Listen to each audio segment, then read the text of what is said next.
शहर के एक छोटे से गांव कल्याणपुर में नई कलेक्टर की चर्चा जोरों पर थी। सब कह रहे थे कि यह पहली बार था जब किसी लड़की ने इतने बड़े पद पर कामयाबी हासिल की थी। नाम था कलेक्टर साक्षी शर्मा। गांव में उनकी काबिलियत और साहस की तारीफ हो रही थी, लेकिन एक बात थी जो किसी को समझ नहीं आ रही थी। जैसे ही उन्होंने पद संभाला, सबसे पहले वो मौलवी साहब के झोपड़े में क्यों गईं? मौलवी साहब का नाम था अब्दुल रशीद। एक साधारण से झोपड़े में रहते थे, जहां से गांव वालों को इमामत और धार्मिक शिक्षा दिया करते थे। उनकी खुद की कोई औलाद नहीं थी, लेकिन गांव के बच्चे उन्हें बहुत मानते थे। अब्दुल रशीद साहब का जीवन बहुत सादा और शांतिपूर्ण था, और वो किसी से ज्यादा बात भी नहीं करते थे।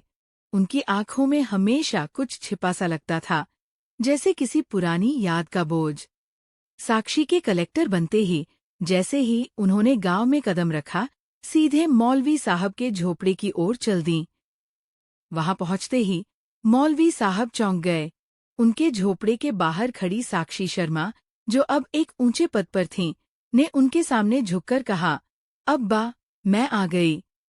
अब्दुल रशीद साहब के चेहरे पर हैरानी और भावनाओं का तूफान उमड़ पड़ा। उनके होठ कांप रहे थे, लेकिन उन्होंने खुद को संभालते हुए पूछा, बेटी, तुम कौन? साक्षी की आंखों में आंसू थे। उसने पास जाकर मौलवी साहब के हाथ थाम लिए और धीमे से बोली, अब्बा, मैं आपकी साक्षी हूँ, आपकी सना। मौलवी साहब की आंखें फैल गईं। उनकी यादें कई साल पीछे चली गईं, जब उन्होंने एक नन्ही बच्ची को गोद लिया था, जिसे उसके असली माँ बाप एक मंदिर के बाहर छोड़ गए थे। उन्होंने उस बच्ची का नाम सना रखा था और उसे अपने ही घर में पाला। लेकिन एक दिन कुछ मजबूरियों के चलते उन्हें उसे एक हिंदू परिवार को सौंपना पड़ा। वह परिवार बहुत अमीर था और सना को एक बेहतर जीवन दे सकता था। लेकिन उस दिन के बाद मौलवी साहब ने अपनी बेटी को कभी नहीं देखा।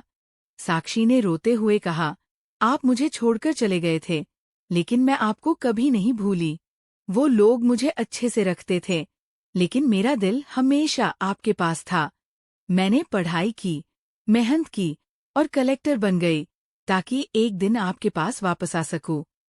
अब्दुल रशीद साहब की आंखों में भी आंसू आ गए। वो साक्षी को गले से लगा लेते हैं। उस एक लम्हे में सालों का दर्द और बिछड़न खत्म हो जाती है। मौलवी साहब ने धीरे से कहा, तूने मुझे अब्बा कहकर पुकारा, अब मैं और कुछ नहीं चाहता। लेकिन तभी साक्षी ने एक और बात कही जो पूरे माहौल को बदल देती है। उसने धीरे से कहा, अब्बा, मुझे कुछ बताना है। मौलवी साहब चौंकते हुए बोले, क्या हुआ बेटी? साक्षी की आवाज कांप रही थी। मैं उस दिन आपके पास इसलिए आई थी क्योंकि मैंने उस परिवार की सच्चाई जान ली थी।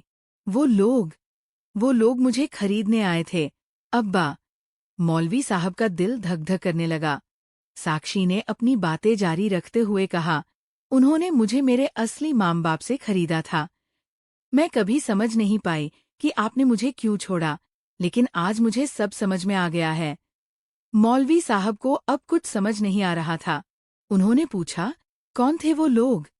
साक्षी ने थोड़ी देर के बाद जवाब दिया, वो लोग कुछ और नहीं बल्कि एक बड़े अपराधी गिरोह के सदस्य थे, जो बच्चों को खरीदकर उनका इस्तेमाल करते थे। लेकिन उनकी असली सच्चाई मैं तब जान पाई जब मैंने खुद अपने कलेक्टर पद से जांच की। मौलवी साहब का चेहरा पीला पड़ गया। साक्षी ने अपने आंसुओं को पोंछते हुए कहा, अब्बा, मुझे आपसे फिर से बिछड़ना नहीं है। मुझे आपकी जरूरत है। मैं उन लोगों को सजा दिलवाऊंगी, लेकिन तब तक मैं आपके साथ रहना चाहती हूँ। मौलवी साहब ने साक्षी को गले लगा लिया और कहा, बेटी, अब हम एक दूसरे से कभी नहीं बिछड़ेंगे। अल्लाह ने हमें फिर से मिला दिया है। उस दिन के बाद साक्षी और मौलवी साहब एक साथ रहने लगे। साक्षी ने उन अपराधियों के खिलाफ कड़ी कार्रवाई की और अपनी जिंदगी के सारे घाव धीरे धीरे भरने लगे। लेकिन वो कभी उस दिन को नहीं भूल सकी जब उसने अपने अब्बा को दोबारा पाया था।